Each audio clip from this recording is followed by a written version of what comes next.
This is the tale of an American naval hero, so I was honored to lend my voice to help revive and celebrate his spirit as part of the BackTracker History Show hosted by Alice Hill.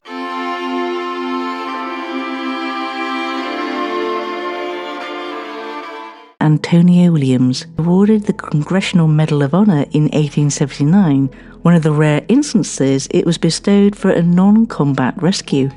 The Sailor's Magazine, under a passage entitled A Gallant Armourer, recounts the events of the fateful night. Referencing a letter sent to Seaman Williams by the Secretary of the Navy, it says, "You gave up whatever chance of life, a foothold upon the wrecked vessel offered, by taking to sea, in the attempt to carry a line to the shore for the relief of your shipmates. Notwithstanding your bruises and worn condition, you helped haul 2 men out of the water, and running back into the surf, hauled out 2 more."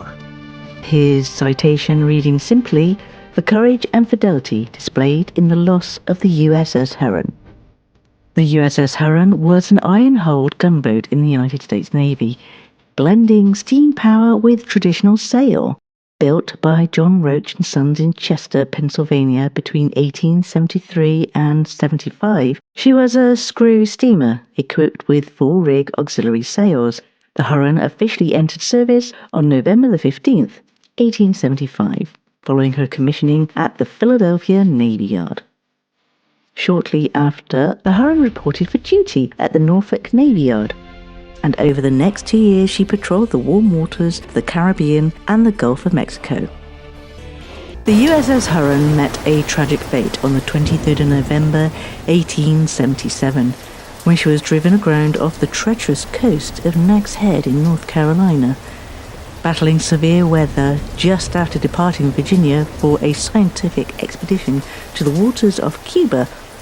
For a while they thought they were going to get the ship off, but it started to break up and the mast started to fall down. The vessel stood no chance against the brutal Atlantic storms.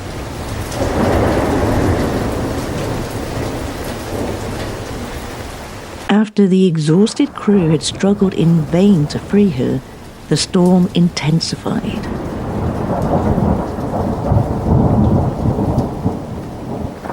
As the storm raged on, the elements showed no mercy. The battered sailors, exhausted and freezing, began to succumb. Wave after merciless wave swept men overboard, dragging them into the churning darkness. In one terrifying surge, a single wave claimed at least 12 lives at once. Towering waves and roaring winds battered the Huron until she capsized shortly after 1 a.m., claiming the lives of 98 brave officers and sailors in one of the worst peacetime disasters in U.S. Navy history. Amid the chaos, Seaman Williams performed a feat of extraordinary heroism. Risking life and limb, he plunged into the raging surf to run a safety line to shore. Pummeled by the waves, bruised and bloodied, his makeshift life raft overturned 4 times. But he refused to give in. Somehow he managed to pull 4 crewmates from the churning waters before the doomed vessel finally sank. Even though the USS Huron had run aground just 200 yards from the shore, safety was heartbreakingly out of reach. Heavy surf, strong currents, and the biting cold make the short swim to land a deadly gamble. Most of the crew clung to hope and to the ship, believing that rescue would surely come. But no one came.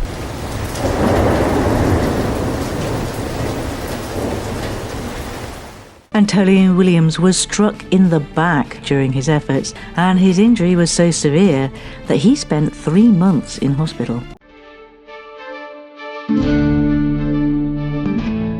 But that wasn't the only brave deed he did in his Navy career. The second happened during the Haitian Rebellion of 1888, when, while serving on the SS Yongtik, the vessel fouled her cable under the enemy's fort. The only way they could possibly escape was to cut themselves free, a job which Antonio volunteered to do. First of all, he wrapped himself in the American flag before being lowered over the side, carrying a hammer and chisel. With the enemy's guns so close, Antonio began working on the iron links. Later, half a link was presented to him, inscribed November the 20th, 1888, link cut by Antonio Williams, armourer.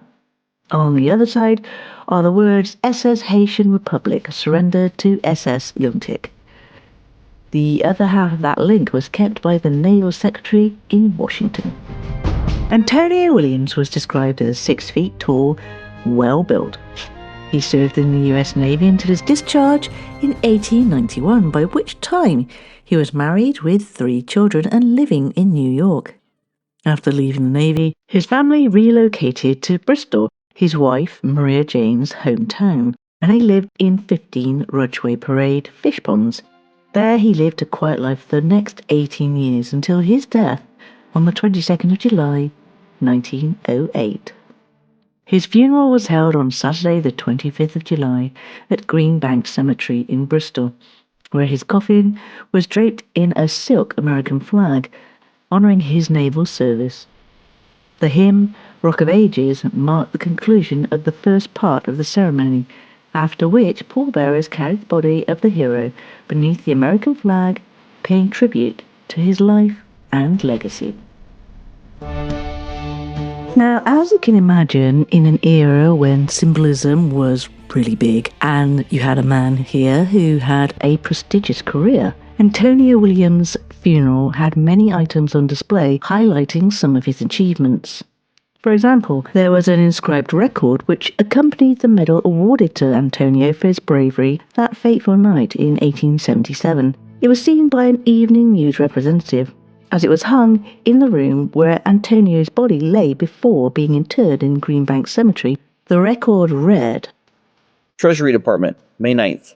Antonio Williams, Seaman, United States Navy. Sir, I have the honor to transmit herewith the life-saving medal of the first class, which has been awarded you under authority of the Act of Congress, approved June 20th, 1874, in recognition of your services in rescuing from drowning at the peril of your life several men, upon the occasion of the wreck of the United States steamer Huron on the 23rd November, 1877. It is shown the evidence that upon that occasion you gave up whatever chance a foothold upon the wrecked vessel afforded by taking to the sea with Ensign Lucian Young on an email balsa in the attempt to carry a line to the shore for the relief of your shipmates. The effort failed by the shortness of the line. 4 times capsized on the balsa and nearly drowned, you reached the shore where, before you were clear of the undertow, and notwithstanding your bruised and worn condition, joining hands with your companion, you helped him haul 2 men out of the water, and after you had gotten clear, joined hands with him again, and running back into the surf, hauled out 2 more. It is also shown that you rendered material assistance to the weak and exhausted men whom you had saved. Conduct so manly and alike honorable to yourself and the Navy is justly recognized by the gold medal of the life-saving service, which one takes great pleasure in forwarding to you. I have the honor to be, very respectfully, John B. Hallett, Acting Secretary.